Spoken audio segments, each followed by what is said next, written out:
Bonjour tout le monde, bienvenue à notre minute du 26 juillet.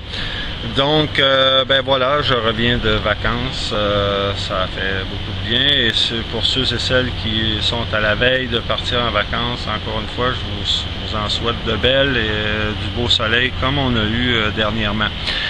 Écoutez, il est sorti une publicité dernièrement sur le site de l'Agence de Montréal pour à l'effet enfin d'attirer l'attention des gens pour engager en quantité des préposés aux bénéficiaires là, pour les services publics.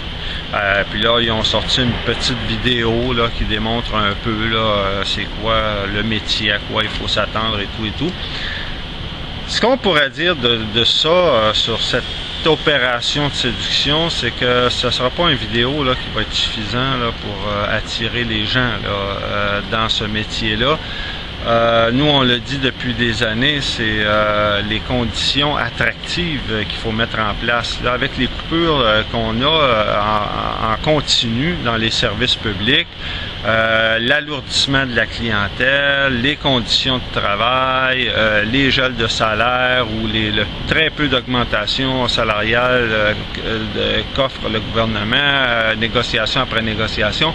Écoutez, ce sont toutes des conditions qui font en sorte que de plus en plus les gens lèvent le nez, ni plus ni moins, sur cette profession-là, qui pourtant est cruciale pour le fonctionnement du système de la santé. Là. Alors, écoutez, il va falloir à un moment donné qu'on soit sérieux là-dedans.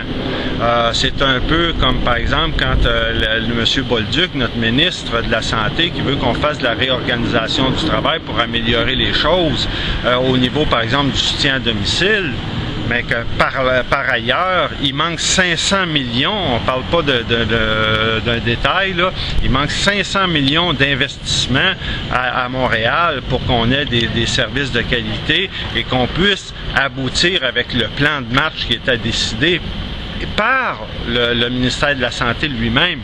Alors donc, là, il va falloir que tout ce beau monde-là s'arrime et soit conséquent avec ce qui se passe présentement, avec la pénurie de personnel dont souffre le système de la santé. Alors, il va falloir vraiment pas juste se payer de mots puis faire une petite vidéo, là. Il va falloir faire quelque chose de beaucoup plus concret que ça pour qu'on arrive là, à consolider le système de la santé. On espère que ça va être à l'agenda des prochaines élections qui s'en viennent, que ça va être un sujet, un enjeu important. Alors donc, ça sera à suivre. Je vous rappelle aussi qu'on est toujours en préparation de la négociation locale, nos fameuses 26 matières. Donc, on a un site à cet effet-là qui s'appelle infonego.org. Alors, c'est facile à retenir, infonego.org. Vous avez juste à aller là. Vous avez toutes les informations sur notre projet de négociation et vous avez aussi jusqu'au 30 septembre pour apporter des commentaires, des propositions d'amendement, etc., etc. Donc, pour mettre votre grain de sel, comme on dit, dans ce projet-là.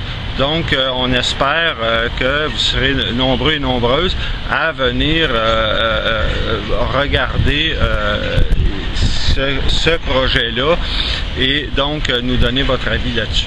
Alors donc, c'est une invitation qu'on réitère encore ici. Alors, en attendant, on vous souhaite une très belle fin de semaine. À la prochaine. Merci, au revoir.